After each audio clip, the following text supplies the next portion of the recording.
Glad to see everyone here this morning. Glad to be back with everyone this morning. Y'all know I was out of town last week worshiping with the saints in Abilene, Texas. They all send their greetings. We had a great time studying the Word of God together, building some relationships. And I told my wife, it's always interesting. I go to these places and she says, how is it? And I said, I shouldn't be surprised by this, but the people there were wonderful. Because, that's how God's people ought to be, right? They ought to be wonderful. We ought to appreciate the time that we spend together, and I certainly was refreshed by them. And I hope to share some of that refreshing with y'all today as we study from the Word of God. Before we begin, let's open with the word of prayer. Ask God to bless our time together. Our merciful, wonderful, righteous, holy Father in heaven, it is such an honor and blessing to be called by your name, to be known as your children, to have the hope that you have given to us by your grace so freely, and to have the clarity that we do as we come to you and listen to your word and accept its direction for our lives. We ask, Father, for your wisdom this morning, just in understanding our place in your great plan of redemption, and understanding as a church how we can accomplish your purposes together, and specifically how we can individually bring value to the local church according to the purpose and direction that you have given to us. We know, Father, that you foresaw how things ought to be before the foundations of the world, that you set this plan in motion even before we came into existence, that your grace and your mercy and your salvation predate all of us, and that your wisdom is total. And so, Father, I ask that we would have open hearts and open minds, that you would direct us in our thinking as we consider your word's direction for us in this moment in time as your people and your church here in Granbury, Texas. Please, Father, give us the wisdom that we need, the righteousness of your word through Jesus Christ, and the forgiveness of sins, so that we can be justified before you, so that we can draw near to you, and so that we can be empowered by you, your Son Jesus, and his work on the cross and through his resurrection to live as new people with the purpose that you have given to us. In Jesus Christ's name we ask these things, and amen. All right, y'all come on in. 1 Corinthians chapter 12. As you know, as Paul was writing to the Corinthian church, this was a church that had a lot of issues, and one of their biggest issues was they were caught up in comparison thinking. They were always busy looking at one another, saying, I can do this better than you, I follow that guy, and you follow that guy, and I'm this and you're that. And so a lot of what Paul is writing to this church is trying to bring them back into a state of unity. Understanding that this is not a competition. When we come together as a church, exercising our gifts is not a show. It's an opportunity. It's an opportunity to serve in the kingdom according to what God has given. And one of the things that I love that Paul says at the very beginning, he asked them this question, what do you have that you have not been given? That's an important thought to consider. What do you have that you have not been given? Because it's really easy to drift off into pride and self-sufficiency, or some sort of distorted way of thinking about our faith, if we don't realize that God has given us these things for a reason. And that's what we see as you get into 1 Corinthians chapter 12. He's beginning to talk about their spiritual gifts. Now, this was a group of people that had been given some miraculous giftings, but they'd also been given other spiritual gifts to help serving in the church. And so Paul is writing specifically to help them understand, how do we use these things? So what is the proper way to use the things that we have been given, so that it pleases God and it gets rid of all this dumb division that we're dealing with here. So begin reading with me. That's the context. 1 Corinthians chapter 12. We've read some of these verses already in this class, but I just want you to think about the goal of what he's trying to accomplish in writing these things. Let's begin in verse number 4. He's talking about their gifts. Now, there are varieties of gifts, but the same Spirit. And there are varieties of service, but the same Lord. And there are varieties of activities, but the same God who empowers them all in everyone. To each is given the manifestation of the Spirit for the common good. So you see right there in verse number 7, he gives us a very clear statement of purpose of what he's trying to drive at. It is okay to look at the gifts that you have been given and evaluate them and say, I need to use these in some way. But at the end of the day, he says, God gives you what you have for the common good. And so it's much greater than just yourself. We've got to look beyond ourselves when using our abilities. So let's continue reading. For to one, verse number 8, for one is given through the Spirit the utterance of wisdom, to another the utterance of knowledge, according to the same Spirit. You notice he keeps saying that. It's the same Spirit, it's the same Lord, it's the same God. This is not you, it's Him. To another, verse number 9, faith by the same Spirit. To another, gifts of healing by the one Spirit. To another, the working of miracles. To another, prophecy. To another, the ability to distinguish between spirits. To another, various kinds of tongues. To another, interpretation of tongues. All these are empowered by one and the same Spirit, who apportions to each one individually as He wills. And so, he's pointing out all of these various gifts, and these are tremendous gifts. I mean, can you imagine having the ability to prophesy, to foresee the future that is empowered by the Spirit? I mean, what a tremendous gift that would be. The ability to speak in tongues. I mean, obviously that was something that they thought was pretty cool. I'm sure that would be a pretty amazing thing to see today. Powerful gift, but he says, but it all fits into what God is gifting the church here. It all has a purpose for the common good. And again, some people found this to be a source of pride, a source of superiority, but to Paul, that's not really the point at all. In these verses, he downplays the comparative value of each gift, choosing rather to focus on the purpose.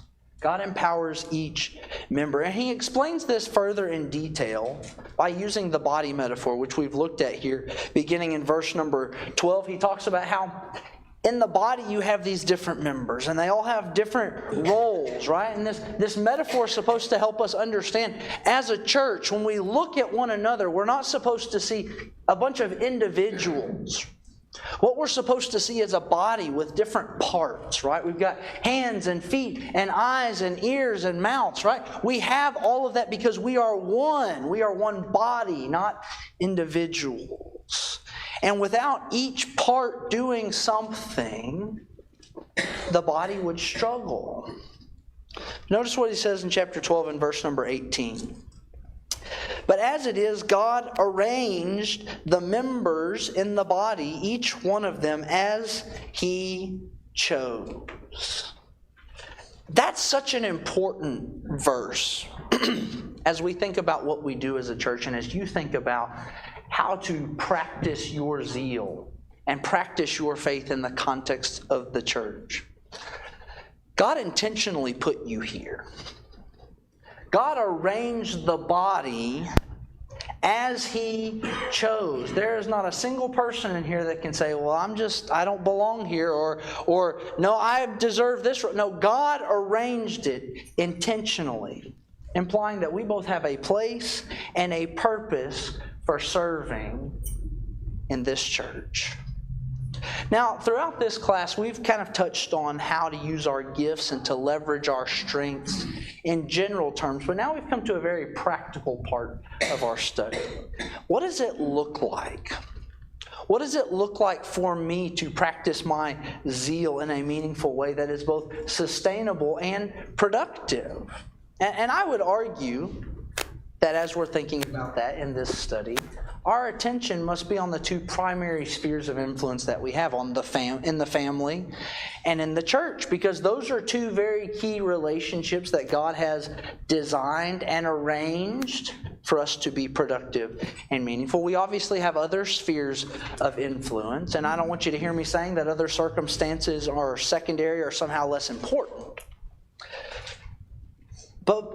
But it is our relationships in the church, and it is our relationships in the home which allow us the witness required to properly go into the world and share our influence in other places. Because the fact is, the world will certainly reject our efforts, right?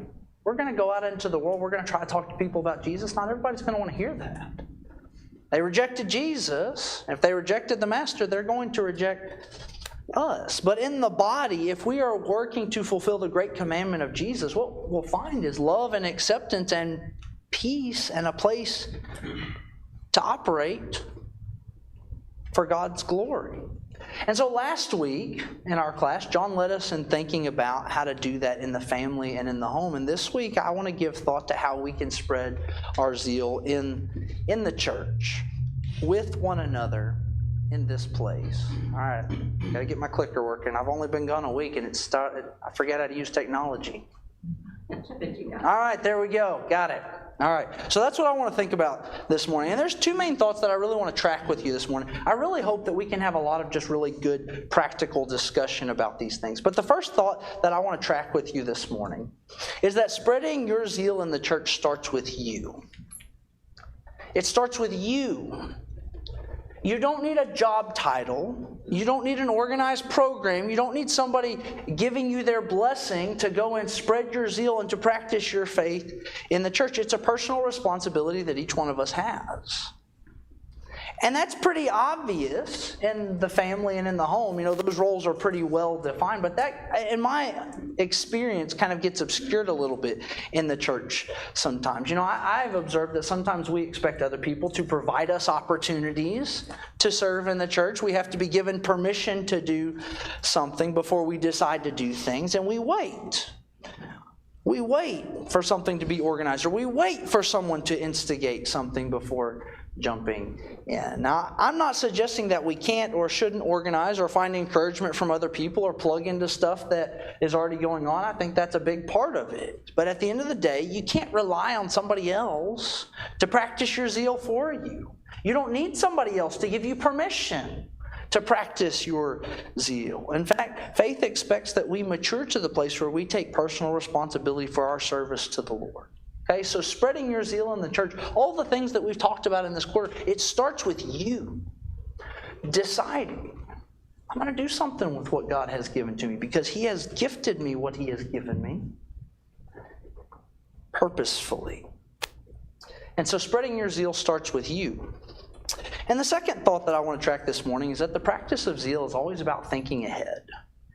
You know, spreading your zeal is the vehicle through which the next generation learns to love and follow Jesus. We are called to good works that will impact our corner of the world. These are all things that we've already talked about and that are going to prepare the next generation. And if you're not serving the mission of Christ beyond yourself, I think what you'll find is that your zeal will very quickly fizzle because you might get to this place of, what's the point?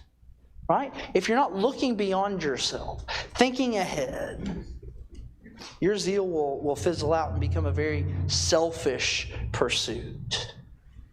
So we've got to take personal responsibility to impact the lives of others who will continue the work of the kingdom. Well, how do we do that? How do we do that? I think to do this, we've got to be people of action that think just beyond just the present. And so please hear me clearly. Your presence here this morning is incredibly important. But what does Hebrews chapter 10 and verse number 24 say? You guys know what that verse says? I'll put it up here on the screen for you. Let us consider how to stir up one another to love and to good works. And don't neglect meeting together as is the habit of some. That's exactly right. Being together is important, but it's because we're supposed to consider how we can stir up one another during the times that we have together. Nick? You know what an ox prod is? An ox prod. I think so. Back in the olden days, it was a sharp point on the end of a stick. Sure. And now they use electric ones. It's got to.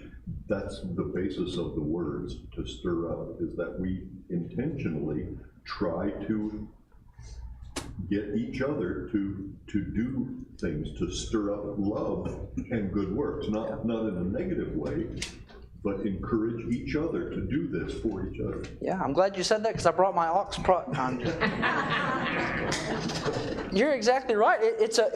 It requires thoughtful consideration, though, doesn't it? Of how can we get to this place where we're helping one another do love and do good works together. That's the discussion I want to have this morning with you guys. I want to consider how each of us can stir up one another to love and good works in the context of the church. Dennis? You and I have had the discussion that when I first became a Christian, my goal was to just sit and be quiet. Okay. But it was from men that took the time, that pushed me, that encouraged me. And I can just think fondly of men that you would call mentors. Yeah. If it hadn't been for them, where would I be now today? And I think that's, as older men, that's our job, is to encourage the younger men, to encourage them to reach within themselves and pull out those talents. Because one day they're going to be the ones that are going to be doing the things that the older men are doing now. And so, and that's true of the older women with the younger women. That's what we're to be doing, is preparing that next generation. And it takes time and it takes effort. Yeah. But the benefits from it is so great. Yeah, you're exactly right. Now, if you read your lesson for today, lesson 18 and lesson 19, you know that's the thought that we're driving towards. It's about developing these relationships, finding mentorship opportunities, because our faith is all about passing on a legacy. I mean, isn't that true? Isn't that that's kind of the trajectory of the whole Bible story. Things are going to keep going beyond us, and our responsibility before God is to help that continue to progress. And so we'll drive towards this idea of relationship. But first, I want to think practically about what that looks like. First, George? So the one thing that we have to wrap our mind and our heart, our very being is God is at work. And when you said earlier they rejected the Christ, one of the reasons they rejected him was because they rejected his word. The power of the gospel, the transforming power of the gospel is to transform us into the image of Christ in the mind of God, the heart of God. Yeah. The power is in the word. The power is in the We got word. to hang on every word and let it transform us. Yeah. The purpose of which it was sent. Yeah, those are some great thoughts. So we've looked at this verse here in 1 Corinthians 12. We know we need to be using our gifts to serve within the body. So let me just ask you this. Let's talk about this. What are some practical ways that you can spread your zeal in the church? What does that look like today? No? A lot of times when, and there's nothing wrong with when we talk about zeal, we're thinking about something exciting, something that's on good, and that's what's so great about this group, is there's people here with compassion. Sure. And that will stir somebody up a lot of times. Just a hug when one is needed. Sure. Just a kind word when one is needed. We've got people here that have the capability to show that compassion, even just making announcements, you can see the compassion sometimes. Yeah. And also in our service. It's something that's rare in some churches, but I think that's one big thing, is that when we consider each other, it's just not being excited or laughing or being joyful with somebody, which you need to be doing. You need to show that compassion. You need to be there when that person needs you. Yeah. Yeah, you know, as I appreciate that point. As I was thinking about all this, I thought about this idea of just kind of being a connector. And that's kind of what you're talking about, connecting people to one another. Because, you know, not everybody is front and center, but there's so many people in the body that have the ability to just kind of connect people together, whether it's through their compassion, their love, the way that they interact with one another. And you know, as I was reading out, flip over with me to John chapter 1. As I was reading through John this week, I noticed a lot of really neat examples of people who were just kind of connectors. They weren't these big teachers. They didn't have these big moments of doing something profound among the body, but they connected people. And they enabled other people to accomplish greater functions. So, for instance, you've got John the Baptist, John chapter 1 and verse number 29. So obviously John has this pretty significant role in preparing the way for Christ. But in John chapter 1 and verse number 29, he sees Jesus walking by and coming toward him. He said, "Behold the Lamb of God who takes away the sin of the world. This is he of whom I said, after me comes a man who ranks before me, because he was before me." And then again in verse number 35, the next day again, John was standing with two of his disciples, and he looked at Jesus as he walked by and said, "Behold the Lamb of God." And the two disciples heard him say this, and they followed Jesus. And so John the Baptist, yes, he had this larger role in proclaiming the kingdom. When the time came, he simply made the introduction to the right person. He's connecting people. He's saying, that's the guy you need to actually go and talk to. And Jesus then would go and start doing his thing. And then just after this, you've got one of those two disciples happened to be Andrew, beginning in verse number 40. One of the two who heard John speak and followed Jesus was Andrew, Simon Peter's brother. He found his own brother Simon and said to him, "We have found the Messiah." Now Andrew, he had become pretty prominent in his own right in the church, but in this moment, what was his role? He was a connector. Right? He made the introduction. He said, "You got to come meet this guy." And then just after this, Philip and Nathanael, the same exact thing. Philip is going around saying, "We found the Messiah." And Nathanael goes, "Can anything good come out of Nazareth?" Right? And you remember what his famous words are? "Come and see. Come and see." You see, his role wasn't something huge and profound. He was just simply a connector. He was excited about the fact that they had found the Messiah, but he didn't feel like it was his responsibility to go tell everything that he knew about the Messiah. He just said, "Come, let me connect you to him." Those kind of roles are so critical in the kingdom. And there are numerous characters like this in the Bible that connected others who would have a greater role in the church. Think about other people like Barnabas, for instance, right? Acts chapter 9. Here is Saul that's trying to connect with the church. And what's the church doing? "We heard about you, and I don't know if we believe you," right? There was a disconnect there. And Barnabas steps in the middle and he says, "I'll be that guy." He helped connect Paul to the church. And think about the impact that had on the global church. I mean, had Barnabas not done that, I'm sure God would have found another way. But because of what Barnabas did, he connected one of the most influential men to the people that needed to hear him, right? The fact is, sometimes people have baggage from their past, don't they? Sometimes people have made choices in the past that have hurt others, and then they come into this building, and it can be challenging when you have a reputation or you have things from your past. And listen, I'm not saying we should ever be foolish, but we should always think the best of others, and sometimes we need connectors to help connect people.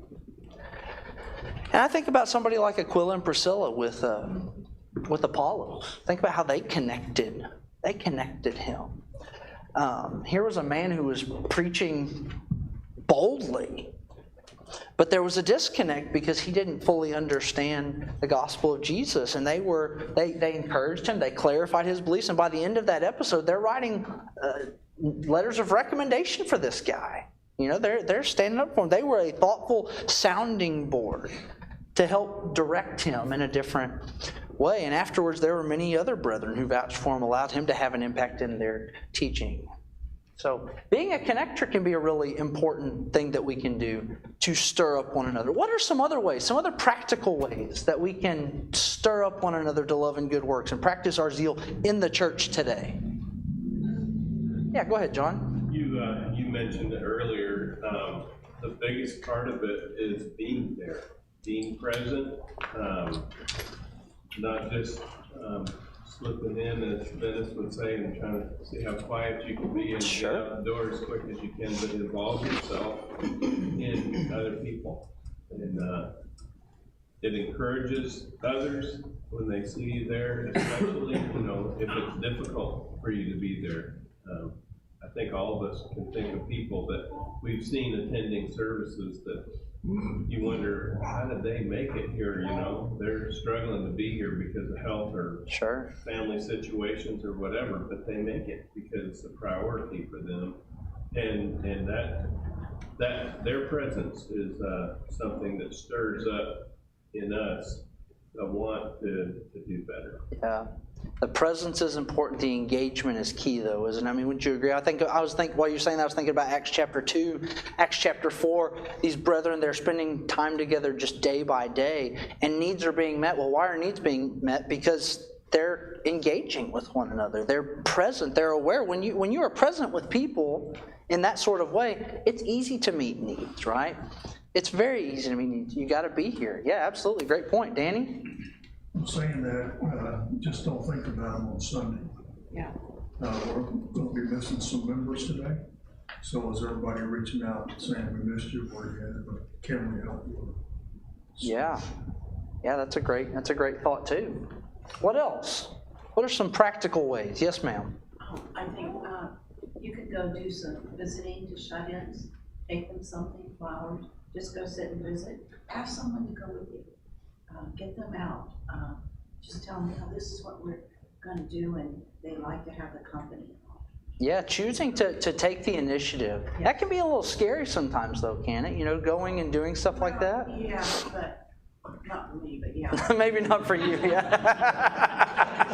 Touche. You can, but if you go in pairs too, and if you encourage someone and, you're going to have fun, stop for a Coke or ice cream or lunch and go visit too, and yeah. So who wants to go with Linda this week, all right?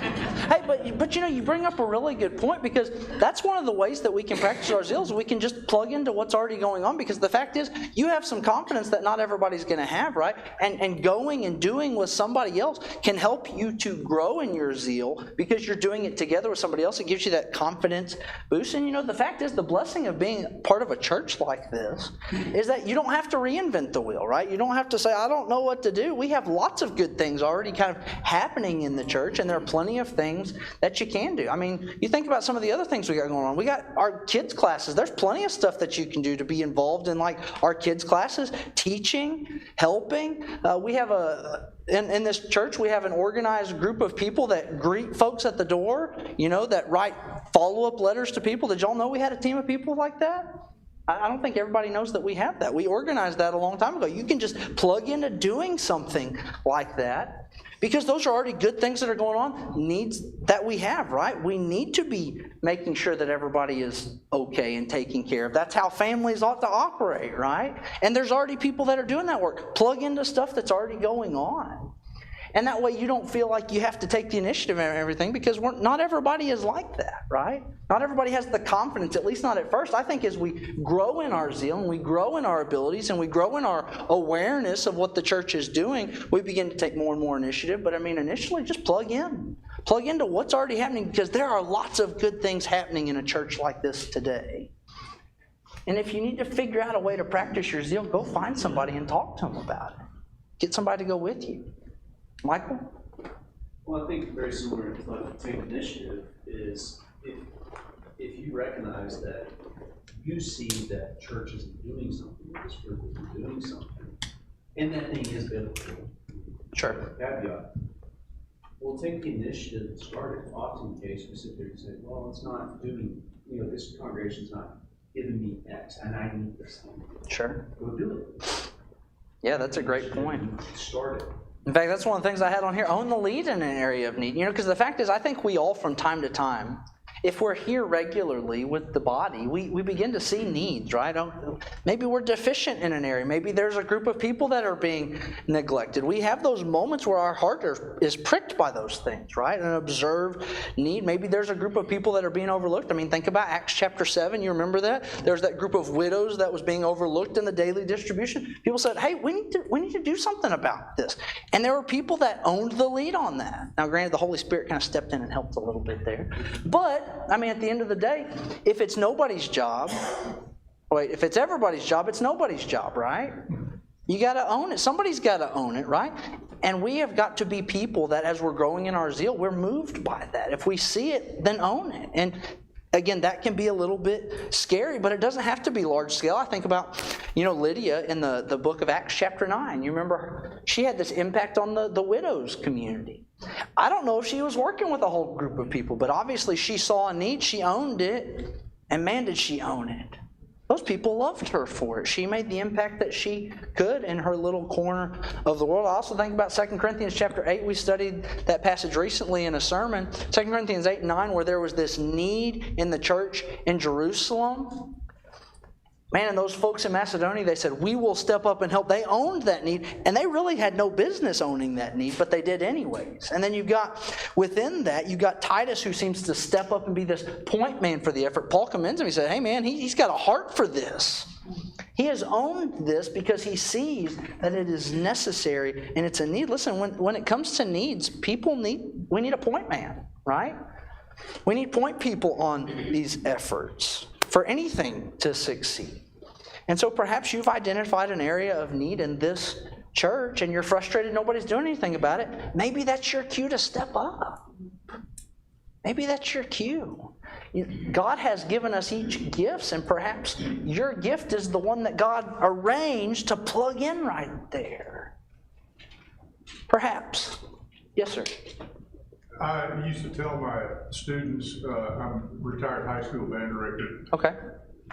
The little phrase, simple phrase, lead by example. That's right. If you, based on kind of what you're going along, what you said, you see something that needs to be done, you don't have to have a title to be a leader. The other thing that comes to my mind is a little phrase, find your niche.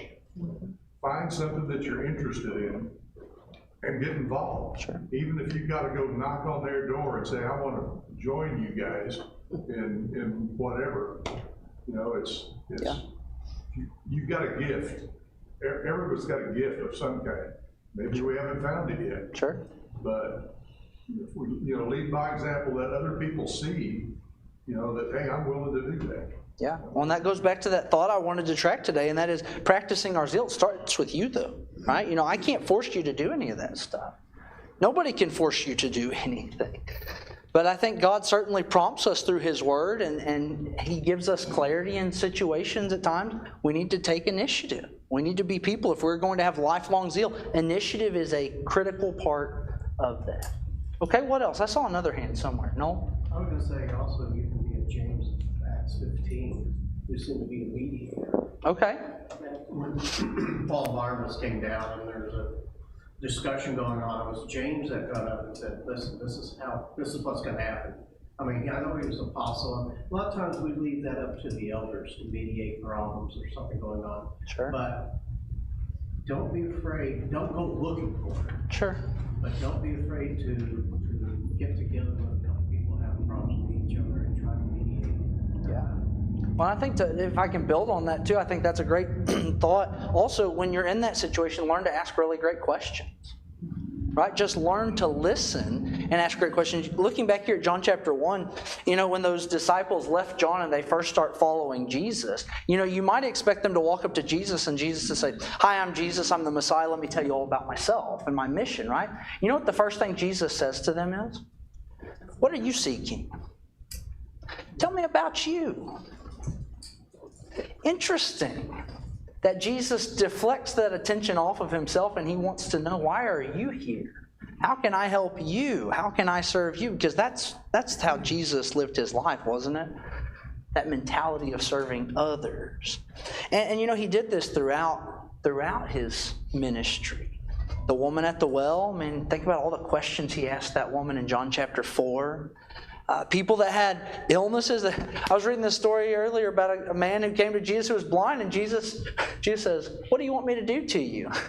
An obvious question, but Jesus is showing, I'm interested in you and what I can do to serve you. He did this with the religious leaders. He was gifted with the ability, obviously, to know the hearts of men, but He gives us an example about how to plug into others' needs by asking good questions. Listen, there are many times I have sat and I've listened to someone just talk about themselves. And then we get to the end of that conversation and they'll say, man, it was really great talking to you. And I'm just sitting there going, okay. And look, I've been that person. I'm not trying to be ugly. I've just observed, it can be difficult. It can be difficult to ask these kinds of questions, to think outside of ourselves. Why do y'all think that's the case? Why do we tend to talk more about ourselves than to ask these kinds of questions? What makes that difficult? You don't want to be nosy. Okay, you don't want to be nosy. That's one thing. Sure. What else? Human nature to be very self-centered. It is human nature. Yeah, we are self-centered people. We see our way of life, our wants, our needs very clearly, don't we? Yeah. I think it's our comfort zone. It does get outside of it makes us a little bit vulnerable, doesn't it? Yeah, because we're inviting someone to share things with us. Yeah, that can be a little scary. Once you know someone's issue, you have to act. I mean, if they've Sure. taken the time to tell you, that's why we don't ask, because we don't want to know. Well, There's a lot of truth in that. I mean, she's not wrong. not everybody's like that, but Sure. the majority. Yeah. You don't want to know because then you'd have to do something. There are barriers, right? There are barriers to allowing ourselves to be invested in other people, right? We need to acknowledge that. But I think sometimes we miss opportunities for us to serve because we're so caught up in thinking about ourselves. Right? If you want to spread your zeal, don't impose your ability. Don't come in and say, let me tell you what I can do for you without listening. Ask lots of good questions, and you're sure to find opportunities. Dennis? I think tied into that, because a lot of times it's all about us. I mean, when we're talking to somebody, we've already got a preconceived idea of what we want to say. Sure. That's exactly right. We have to be good listeners. You think that Christ was a good listener. When he asked these questions, he was listening to their answers. And a lot of times, and then he give advice, right? That's right. Give direction, and then it turns around, the person that's receiving this has to be a good listener as well. Sure. And that, we're not always good listeners. We always have something in the back of our mind we want to get out, and we block out everything else that's going on around us. We have to learn to be good listeners. Yeah. Yes, I couldn't agree with you more. George? So I'm going to state the obvious, but Okay. so as we all assemble here for this study here, you can see that all are engaged, all are in unity of the Spirit and the harmony of it and the beauty of it, you know, whether it be during this Bible study here. This is a beautiful portrait, it's a beautiful snapshot of what Christ intended. And not only in this, but also when we all join our hearts together in song. You know, we're all engaged. We're all, you know, seeking to glorify the Father. Yeah. You know, and kind of tapping into that, all these practical things that we're talking about, they can be summed up by what I believe is the most critical activity in the church, and that is developing meaningful relationships. And isn't that what this is really all about? Developing meaningful relationships through which we practice our zeal and we equip others to serve. And this goes back to what Dennis brought up at the very beginning. Fundamentally, everything we do in our practice of faith is about creating a legacy for the next generation through these relationships. I mean, think about how this is woven into the fabric of the Bible. I mean, all the way back into the Old Testament, Deuteronomy chapter 6, the parents are supposed to teach their children. They're supposed to write it on the doorposts of their home, you know, talk about it on the way, create this legacy so that it goes beyond. And then when you get to Judges chapter 12, it's such a depressing thought that this generation arises that doesn't know God, because it ought to be that the previous generation teaches the next generation, right? As Dennis brought up, Titus chapter 2, the New Testament would tell us the older are supposed to teach the younger. The older men teach the younger men. The older women teach the younger women. Even somebody like Timothy. You remember in 2 Timothy chapter 1, Paul reminds him, you know, you were taught this as a generational thing by your mother and your grandmother. They understood the responsibility of this, and they taught you. Faithfulness is generational. But it's not only practiced in the family, is it? I mean, you look through the Bible story. What other examples can you think of an older person taking a younger person and mentoring them and leading them? Think about what you know about the Bible. What other examples can you think of? Paul and Timothy, absolutely. And Titus, yeah. Paul, here's an older man. And you know, you read the book of 2 Timothy, especially as he's getting to the end of his life. You know what's powerful about that is Paul he was incredibly limited towards the end of his life, but he found such purpose in helping these young men carry on the work in their lives. You know, that's one of the values that we find in it, very practically. If we mentor someone else, we have purpose for the rest of our lives. You don't just have to grow old and that's it. Right? You have a place and a purpose in every church. Think about somebody like Moses. You know, he was preparing Joshua to lead the next generation. But Moses found relief from his tremendous task. Someone like Elijah with Elisha. After Elijah has that big showdown on Mount Carmel, he has that episode where he's hungry and tired, and God says, you just need to lay down for a little bit. Everything's going to be okay. Well, at the end of that, God says, I'm going to relieve you. I'm going to send you someone, a mentor, Elisha, that you're going to anoint to carry on your work. He found comfort knowing his time of service is going to come to an end. It's going to be carried on by somebody else, Paul and Timothy. In some form or fashion, we are responsible for mentoring someone. And so it must be important to us, and it must be important to the church as we practice our faith and as we spread our zeal. Just a few comments I want to leave you guys with this morning thinking about mentorship, because the fact is we all need some sort of mentorship. We're not going to mature properly without mentorship. Friendship is great. Having peers who understand the phase of life that you're in, that's great. But oftentimes that's the blind leading the blind. Right? I think about Rehoboam with his friends. Did I get it right this week, Linda? Rehoboam, Solomon's son? Thank you. I practiced that one. But Rehoboam with his friends, he asked the older men, what should I do with the kingdom? He asked his friends, what should I do with the kingdom? And he chose his friends. And it was a terrible mistake. It's a terrible mistake. I have observed we have a mentality in our churches that our kids need other kids, and that's not completely untrue. But more critically is the need for intergenerational relationships to ground our kids in faith. Kelsey and I talk about this a lot. As we look back on our childhood and the kids that we grew up with a lot of kids in our church. And the ones that remained faithful, they were not the ones that went up to all the events and hung out with all the kids. They were the ones that had developed relationships with older mentors, people that helped them through their dumb seasons of life with good, wise counsel and who directed them how to think more maturely. And so we need mentors in our own lives. And when we recognize the need in our lives, we need to recognize the need of it in the church and in the family. And I think as a church, we need to promote these sorts of things for our own future. If we don't prepare a generation to know God, the local church will cease to exist. Now, please understand, God's kingdom will continue to go on. But this local church will die if we don't prepare the next generation. If we are not thinking ahead like that, and that involves all of us. It's not just the responsibility of the parents, it's the responsibility of the grandparents and the older folks in the church that have lived life to give that guidance. The older must teach the younger. We must build intergenerational relationships because the fact is our practice of faith is leaving a legacy of some sort. Whether you like it or not, you are leaving a legacy. Someone is watching each one of us. What do they see as important to you? This is where it gets very personal and what I want to leave you to take home with and think about.